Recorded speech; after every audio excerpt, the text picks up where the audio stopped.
Hello everyone, good evening. কেমন আছো সবাই? আশা করছি সবাই খুব ভালো আছো, আমরাও ভালো আছি। আমার নতুন আরেকটি ভিডিওতে তোমাদের সকলকে জানাই অনেক স্বাগত।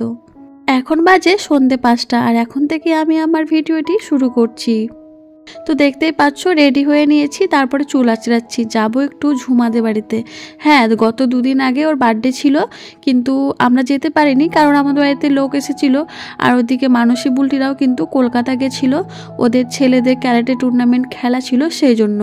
বান্ধবীর বার্থডে বলে কথা, বাদ তো দেওয়া যাবে না, সেই কারণে আমরা প্ল্যান করেছিলাম যে আজকে আমরা একটা কেক নিয়ে ওর বাড়িতে যাব।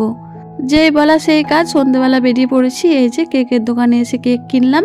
আর বুলটিরা গেছিলো একটু ক্যারাটে স্কুলে, ওদের আজকে সার্টিফিকেট দেওয়ার ছিল, তো সেগুলো নিয়ে ওরাও চলে এসেছে সদরঘাটে। তো এই যে তিনজনে মিলে কেক টেক কিনে এখন যাচ্ছি ঝুমাদের বাড়িতে। ওকে কিন্তু আমরা কিছুই জানাইনি, সারপ্রাইজ বলতে পারো। তো এই যে ওদের বাড়ির সামনে এসে দাঁড়িয়ে আছি। তো অন্ধকার বাইরেটা বুঝতেই পারছো, ভেবেছিলাম চুপ করে ঢুকবো, ওকে কিছুই জানাবো না, কিন্তু আমাদের ছেলেগুলো চিৎকার করে কিন্তু রাস্তাতেই বলে দিয়েছে হ্যাপি বার্থডে হ্যাপি বার্থডে। তো যাই হোক, তবুও বুঝতে পারিনি, আমরা গিয়ে বাইরে কেকটা রেখেছিলাম। তো দেখছি আজকে দাদাও বাড়িতে আছে, মানে আজকে তো 25শে ডিসেম্বর, দাদারও ছুটি। তো চলো কেকটা আগে লুকিয়ে রাখি।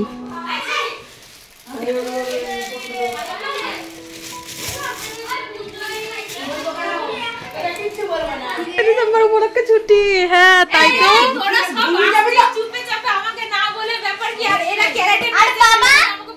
তোমাদেরকে তো বললাম যে বুলটির ছেলে আর মানসীর ছেলে কলকাতা গেছিল ক্যারাটে টুর্নামেন্ট খেলতে। তো সেখান থেকে দেখো চ্যাম্পিয়ন হয়ে এসেছে, দুটো ট্রফি পেয়েছে। এই দুটো মানসীর ছেলের আর বুলটির ছেলেও পেয়েছে। তো বেশ ভালো লাগছিল দেখে যে ওরা চ্যাম্পিয়ন হয়ে এসেছে। এদিকে ঝুমা কিন্তু অবাক হয়ে গেছে, ওকে না জানিয়ে আমরা ওদের বাড়িতে কেন এসেছি। আসলে কি বলতো, আমরা যেখানে যাই সেখানে কিন্তু 4জন মিলে প্ল্যান করে তবেই যাই। তো ওকে হঠাৎ করে না জানিয়ে আমরা 3জনে ওদের বাড়িতে চলে এসেছি, কি ব্যাপার, ওকে কেন বললাম না, ওকে কেন জানালাম না। তো এইসবও বলছে, তখনও কিন্তু ও জানে না যে ওর জন্য আমরা কেক এনেছি।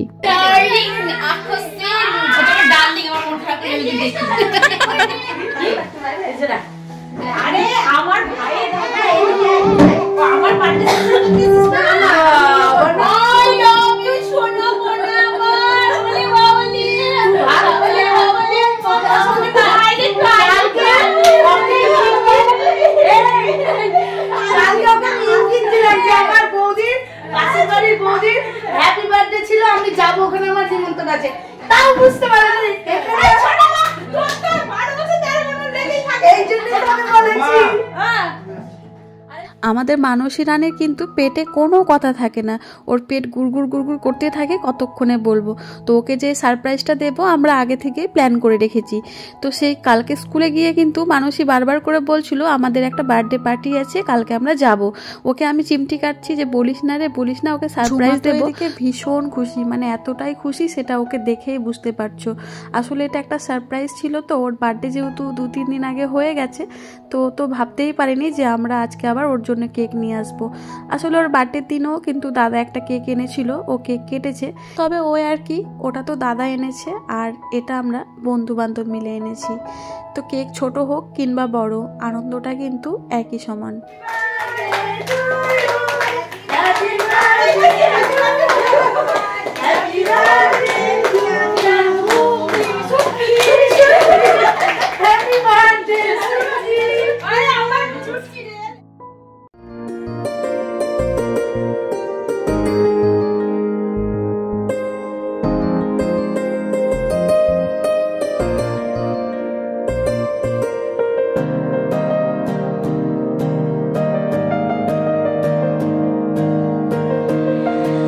বছর 2বার কেক কাটলাম, জীবনে প্রথম আমাকে আমার বান্ধবীরা এত সুন্দর সারপ্রাইজ দিয়েছে, কি বলবো ওদেরকে থ্যাংক ইউ বলে ছোট করবো না। কালকে আমাকে এই যে আমার ছোটা বান্ধবী আমাকে ইনভাইট দিয়েছিল, কিন্তু ওর 12 মাসে তেমন লেগেই থাকে। আমি বলেছি সত্যি সত্যি অন্য কারো বার্থডেতে যাবে। আগে কত ইনভাইট দিলাম রে, আমাকে সুদীপ্তা শুধু ঘুচা দিচ্ছে না বলে সামনে বলতে না। এই আমরা তো প্ল্যান করে আছি কলকাতা, আমি তো জানি যে আমরা তো সেদিনই আসলাম কলকাতা গেলাম, সেদিন করেছিলি। হ্যাঁ সেদিন থেকে প্ল্যান করেছিস, আমাকে জানাস না। আমরা জানিয়ে করব। আমাদের লোক গেল, লোক গেল তবে তো হ্যাঁ আমরা তো ছিলাম না। আমরা তো কলকাতা গেছিলাম। বলো মাসি মনিকা দেখো আমাকে কত সারপ্রাইজ দিয়েছে। মাসি মনিকাকে আই লাভ ইউ বলে দাও। খাই দে মাসি মনিকা বকে দাও। বিমি খেতে যায় না। খা খা তোরা খা বকে দাও। তাড়াতাড়ি আসি। তো শুনতেই পেলে ব্যাপারটা হচ্ছে এটাই যে আমাদের বার্থডে সারপ্রাইজটা দেওয়ার কথা ছিল আরও আগেই, মানে ওর বার্থডের দিন, কিন্তু বুলটি মানুষেরা কলকাতা চলে গেল, এদিকে আমাদের বাড়িতেও লোকজন ছিল, সেই জন্য সেটা আর দেওয়া হয়নি। তো কি হয়েছে, দুদিন পরে হলেও তো সারপ্রাইজ দিতে পেরেছি, আর ও যে খুশি হয়েছে এটাই বড় পাওয়া।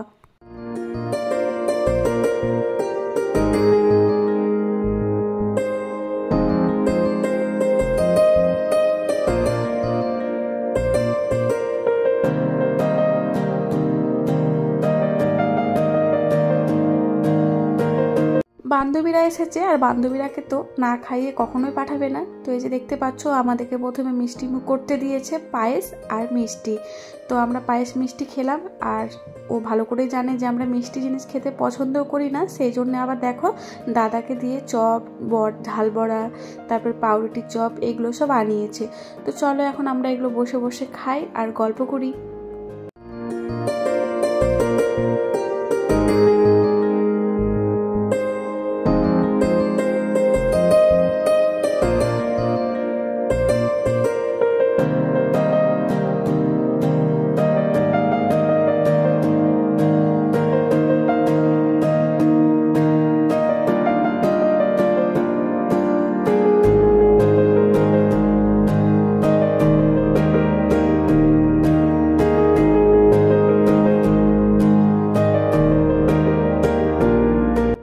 আমাদের আড্ডা দেওয়া কমপ্লিট, এখন যেতে হবে বাড়িতে। তো এই যে দেখতে পাচ্ছ মানুষের ছেলেকে ঝুমা আবার জুতোটা পরিয়ে দিচ্ছে, আর বাইরে দেখো ঘুটঘুটে অন্ধকার, বাইরে বেশ ভালো ঠান্ডাও পড়েছে।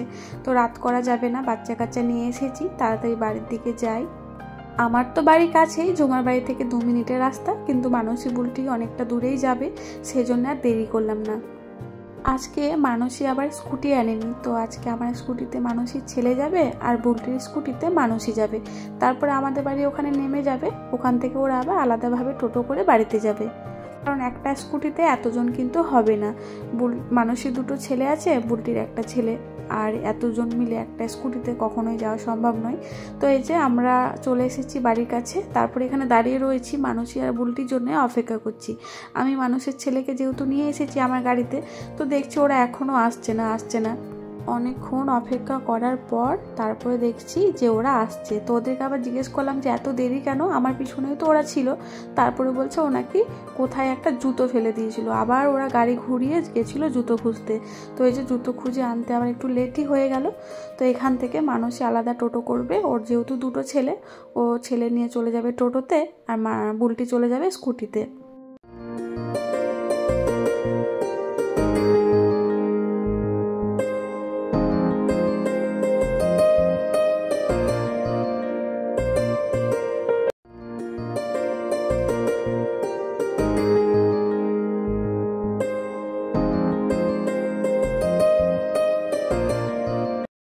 তো এই যে ওরা সব চলে গেল বাড়ি, তো আমিও এখন ঢুকে পড়ছি বাড়ি। তো চলো আজকে ভিডিওটা এই পর্যন্তই, দেখা হবে নেক্সট ভিডিওতে। সবাই খুব ভালো থেকো, টাটা।